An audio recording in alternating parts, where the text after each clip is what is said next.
Hello, hello, what's up, what's good? Bonjour, ni hao. Welcome to the Any Given Runway show. I'm your host, Randell Carlton Green. Any Given Runway celebrates the exploration of new cultures by highlighting some of the most artistic, athletic, intelligent people in the world. Everyone has a story, each person a scholar. We have a wonderful, wonderful show for you today with a tremendous and daring guest from an exciting sport. Swiss BMX rider Nikita Duccaroz is our guest. Nikita has been making a huge impact in the BMX world and is currently ranked as the 4th overall female BMX rider worldwide. She had a superb 2018 season and is looking forward to representing Switzerland at the 2021 Tokyo Olympics. She's part of the Mongoose racing team. Earlier this year in 2020, she took first place at the Simple Session in Tallinn, Estonia. She's extremely talented on the bike and is currently living in the United States training for upcoming events, especially with her eye on those Olympics. On today's episode, Nikita chats about the challenges emotionally in knowing that her Olympic dream was delayed and she had to wait one more year. Nikita also talks about how she stays focused yet calm while competing. And finally, Nikita and I talk about what an average training day is for her and how she comes up with creativity for her tricks. Wonderful conversation with Nikita. I admire her work ethic and her confidence to attempt some of these tricks. Looking forward to following her on her road to the Tokyo Olympics. Thrilled for you guys to meet her. So let's go and bring on Swiss BMX rider Nikita Duccaroz and let's learn. Growing up, what were some of the sports and activities that you enjoyed the most? Growing up, I pretty much played soccer 24/7. With my dad being from Switzerland and stuff, our family was big on that, and that's pretty much, other than like t-ball when I was really little. Soccer is like the only sport I played. I was pretty serious about it. And I played it up until I discovered BMX, which was around 14. 14. Okay. Other than that, I played a lot of music. I never learned how to read music, but I would just kind of messed around with a lot of different instruments and like watched YouTube videos and stuff. And yeah, just messed around with that a little bit. So those are the two main things growing up. I call that YouTube University. There's plenty to learn on there. So you mentioned first being on the bike at 14. So what were some of those early days like for you? So the reason, I guess, the way that I discovered BMX was because as I stopped playing soccer, it was because I started having pretty bad anxiety, panic attacks and stuff. And I just couldn't like commit to being on a team and having to be, traveling and stuff, which is kind of funny seeing like what I'm doing now. But so as I kind of fizzled out of soccer, my mom said that I had to do some sort of sport. If I wasn't going to do soccer, I had to do some sort of sport, physical activity, whatever. And prior to that, when we would like go camping and stuff, we'd always have, bring our bikes and ride in the woods and make little jumps and stuff. But I didn't really ever know what BMX was. And in an attempt to satisfy my mom's rule of having to do a sport, but also figure out a way to not have to do like a team sport or something where I had to go places, I saw some YouTube videos of BMX riders and I was like, I'm going to ride BMX outside in the street, in the driveway. And somehow that was good enough for her. And so the first, I don't know, 2-ish years, I literally just rode around in my grandma's driveway, like doing flatland stuff. And then eventually kind of befriended some of the local kids that would ride the skate park and slowly ventured out. And yeah. Gosh, that's so awesome. And it actually happens a lot with a lot of the guests that I've had is that they've fallen into a sport or activity because they ran out of options or they were kind of like your situation, like you got to do something. So it was, so you picked that. When did you said you're riding around, you're doing flatland stuff, you start getting to the skate park. When did you first realize that, wait a minute, I'm kind of good at this and there's a potential future for me? I don't know. I feel like I only realized that a few years ago because I definitely, like, I realized I was the only girl doing it in my area. I found some of the other girls who were like kind of right coming up right as I was discovering BMX. And they were all, all over the world Nobody was anywhere close to me.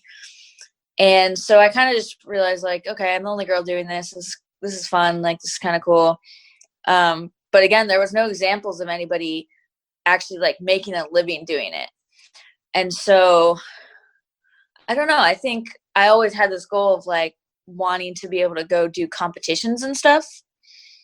But it wasn't until a few years ago when, like women started getting sponsors and the countries started getting involved in funding us that I realized, okay, I could actually maybe do this full time. Yeah. And what a tremendous hurdle that you had to overcome. What were some of the other challenges that you faced by being a rider who's female? I think the main thing was just that everything was developing as I was just beginning to come into the sport.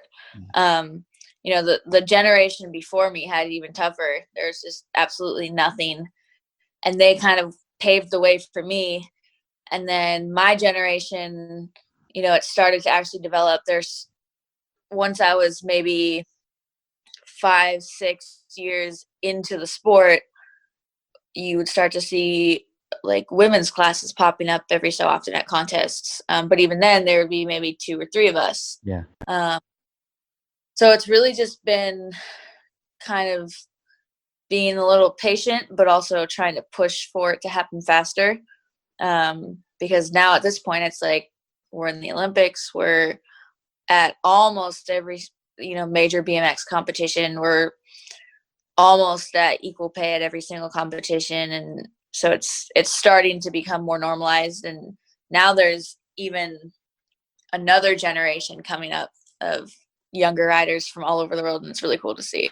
Oh, that's amazing to hear. You mentioned the Olympics, so I know that was your aim for Tokyo 2020. Obviously, it's postponed. So how have you handled that? How have you handled knowing that you've got to wait one more year, your dream is on hold? Because that can be very frustrating. I think, at first there's definitely a little bit of a shock, just having spent, the past few years focused on this very specific date and very specific event. Did you have that date plastered anywhere, or did you have it on your phone anywhere, the date of the Olympics? No, not really like the exact date, but I knew the general time. And I think that as soon as that shock wore off, it was like, okay, this is actually kind of cool, because I just had moved to North Carolina this year, and originally we would have been flying to Tokyo, I think, right about now, like in the next few days.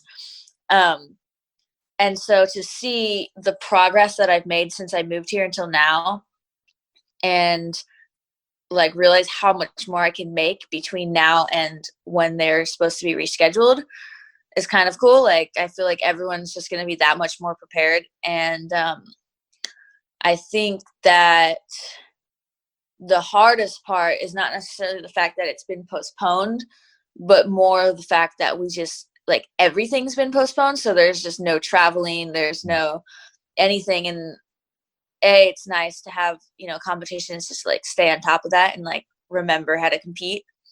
But also I think we're just so used to like moving around and not being in one place for such a long time that it's been a strange adjustment for us to just kind of have the same scenery every day and still be able to maintain like that level of motivation. Yeah. Sometimes it almost feels like, since I'm not doing something, it's almost like I'm letting someone down. I'm letting myself down because I'm not actively accomplishing things. And I know it can be difficult to just settle and do nothing. I know that can be a challenge. Mentally, you need to be focused, but you also need to be calm when competing in an extreme sport. So what are the steps that you take during the week to make sure that you're in the right headspace for your event? Leading up to competitions, I kind of just try to, as far as riding goes, I just make sure I'm working on all the tricks that I think that I'll be doing at the competition so that they become routine and just, an everyday thing. And then I definitely try to just focus on the excitement. Like, I'm getting to go to a different country. I'm going to go get to see all my friends. We're going to have a fun competition. I'm going to get to show like what I've been working on. Kind of just stay in that headspace. And then when it actually comes down to the competition, I definitely tend to get extremely nervous. Mm-hmm. And I've been trying to focus or trying to learn how to not, or at least like tame it a little bit. But it's just a lot of things I do is just like visualizing my run, writing down what I'm going to do, and just going over it over and over again. Remembering to breathe, just kind of the standard steps to remain calm that I tend to forget to do. So you mentioned kind of the order of your tricks. When you're designing the choreography for in a free ride or for a park event, how do you come up with the ideas? How do you come up with the order? I'm going to do this first, then go into this. Where does that all come about? It mostly comes from how the course is set up. Mm-hmm. I usually have a general idea of what tricks I'm going to do even before I get to the competition. I have a list of my most recent tricks that I've been doing on this obstacle, my most recent tricks I've been doing on that obstacle. So then it just comes down to getting to the course, riding it, and then depending on how they set it up, I'll start to figure out a line that I'm going to take. And then once I figure out the line, then I can kind of input the tricks based on where the obstacles are and what tricks I want to do, at the beginning, and what tricks I want to do at the end. Yeah. You mentioned about you still get nervous for events and there's some anxiety there. What about the small aspect of fear that happens? Because you're trained, you're professional, you do these things all the time, you practice them, but you're also not a robot. And there's going to be times where maybe just the way something's set up, the way events set up, or just the way you're feeling the day, or the way the bike's running, there's going to be elements of fear here and there. So how do you handle that? That's definitely like a big thing for me. I think I tend to I can have one day where I'm just completely like send it mode, not thinking about anything. And then the next day in the same exact situation, I'll just overthink everything. So one thing I've been trying to do, even because this even happens, in training here, we're at the same skate park every single day, same situation. And some days it just doesn't work out. And one thing that Daniel, my coach, has kind of helped me with was setting up a routine, like the same thing that I start with every single day. So even if I'm not, even if I get to the park one day and I'm just feeling tired, or I just already feel like the session's not going to go too great, I know I have this one routine that I can count on, that I can just drop in, do it without even thinking about it. Usually gets the adrenaline running. And then, obviously there's going to be bad days that just happen no matter what you do. But for the most part, that kind of gets you started so that you can just fall back into the rhythm. Yeah. Well, shout out to your coach, Daniel. You have an amazing coach. Love talking with him. What's an average training day for you? How many hours and what are you focusing on? So normally these days, we'll ride for a couple hours in the morning, come home, rest, hang out a little bit, and then go back and do gym. Right now, because everything's shut down, we moved a bunch of random gym equipment into the skate park owner's garage. So it's looking a little different than it normally does, but we're making do with what we have. And it's kind of just the same thing every day. And as far as what I'm working on, I try to just start with running through all my tricks that I'm already doing, so that I'm keeping it consistent and not if there's certain tricks that stress me out a little more than others, make sure I just do them every day, so that I don't, keep postponing it and then just build up that fear of when I have to actually do it again. And then, as much as I can, when I can get into the right headspace, also add, work on new stuff on top of that, whether it's in the foam pit or taking it out of the foam pit, and just trying to grow my trick basket as much as possible before next year. Very cool. Very cool. You mentioned doing things, it's a daily grind, it's every day. So are there elements of your training that you enjoy the most? And are there some elements that you're like, gosh, I hate this. I know we got to do it, but this is the one, Daniel, let's skip this one. What's I mean, it just depends on the day or the week. Like I've been doing like backflips for a very long time, for example. And then for some reason, one day it just kind of made me nervous and I skipped it, and then I skipped it the next day. And then there was like a period of 2 weeks where I didn't do it. And then when it came back to, you know, Daniel's like, all right, you got to do it now. Like, you know how to do these. Yeah. And it was just so much harder to do that first one. So I don't think there's anything specific that I like really dislike or I really like, because they flip flop all the time. So again, like I said, just kind of trying to keep it consistent and not let that happen. You're a pioneer in the sport. You've mentioned that the younger generations is becoming easier and easier. So what are your goals, not in the wins and losses and the podiums, but just as a pioneer in the sport for other women? What are your goals? I mean, I think it's weird to think of myself as like a role model. Yeah. But I know like some of the women that, I mean, they're still riding today. Corey Coffey, Nina Buitrago, even Angie Marino. They were, you know, kind of the generation before me. And I always saw their videos and stuff and was just so inspired and amazed by them. So even to think that I'm possibly doing that for the next generation is a really cool feeling. And I just hope that I can inspire them in the way that I was inspired by the other women and show them that, you know, we're able to do this, we're capable. And now at this point, like there is a very high chance of being able to go at a high level, make a living out of it, and just not to let anyone tell them that they can't do it. It's very cool. Well, you are an inspiration to, I know, an entire generation of female athletes. As you've traveled around the world, what have been some of your favorite events and favorite cities that you've traveled to? Ooh, I think my favorite event would have had to be the Vans Pro Cup in Huntington Beach. Okay. Because it was on the beach. It was, you know, an hour from my house, so it was right in my backyard. And it was just, you know, they built a skate and BMX bowl right on the beach, and just the vibe and being able to be out there the whole weekend riding with everyone was really cool. And on top of that, in 2018, I won that, which was even cooler, especially because the year before that, which was my first year competing there, I didn't even make finals. So going into it, you know, in 2018, I had no idea what to expect. As far as favorite places, I think China has been the most memorable.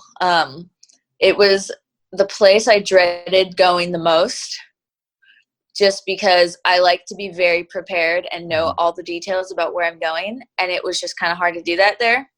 Like one thing I remember, I always look up the hotels and the courses and stuff on Google Maps and map out everything and figure out where everything is. And nothing would show up on maps. And just little things like that, I was like, all right, we're going in blind. Like, I have no idea how this is going to go. And it just, something about the chaos of China made the absolute best memories that I could have made. And being able to do that, like with all the BMX family, is just undescribable. So yeah, it's kind of funny how that worked out, but that was it was almost that added anxiety, and you maybe had different expectations for it. So when it was something you enjoyed, it was even something you appreciated much more. Yep. Now, you mentioned that you are dual citizen, and you are from Switzerland as well, and you traveled there a lot in the summers growing up. So someone traveling to Switzerland for the first time, what is the first city they need to go to? And then second part of the question is, what's your favorite alpine lake in Switzerland? If we didn't do too much like touristy things growing up, we mostly spent our time in Geneva, which is where the family was from. And as I got older, I did start going to Zurich a little more. I think if I was telling a BMXer to go to Switzerland, I would tell them to go to the Geneva skate park. Which is it's like one of the most amazing bowls I've ever ridden. It's huge. It's so much fun. And yeah, I mean, I don't even know like places that are like touristy or anything, just because we were just in Geneva basically most of the time. Yeah, you were living it. You didn't have a chance to be a tourist, so that makes sense. So what's next? I know we've got the Olympics about a year from now. So what other things are you working on? I know it's kind of a weird time and there's not things planned, but what are you working on for the rest of the year? Well, now the FEES contest, which usually hosts our World Cup events, they decided to do a digital contest. So that's in the process of happening right now. I'm going to start filming in 2 days, I think. Very cool. So that'll be interesting. Just having to do a video contest. That should be fun. It'll keep us busy. Apart from that, just riding as much as possible. I made some investments with the money that I would have used to travel that won't be happening this year. Planning for the future a little bit. And then obviously I just got back from a little trip to Asheville with Mongoose, one of my sponsors. So we did some photos and videos and stuff, and I'm sure we'll probably just be doing small projects like that throughout the year to stay busy and keep the content up. Very cool. So how can people stay up to date with your career and your future events? Probably the best way is through my Instagram. That's my most used social media platform. And I mean, I repost everything to Facebook as well, but Instagram is Nikita.Duccaroz, first name, last name. And yeah, I'm pretty active on there. So I like to kind of share everything, the good and the bad and everything that's going on. Oh, it's such a wonderful conversation. I love what you're doing. You are a pioneer and you're an inspiration to me as well. And thank you so much for being on the show. I loved having you. You're the best. So thank you for joining us. Thank you so much for having me. Thank you for listening. Much appreciation to Nikita. Wasn't she awesome? For more information, give her a follow. Nikita Duccaroz on Instagram. That is NIKITA.DUCARROZ. Smart and Solo, the blueprint for efficient and enjoyable solo travels, available on Amazon. Everyone has a story. Each person a scholar. Thank you for listening. Fill up that passport. Wash your hands. I'll see you on the road. Cheers.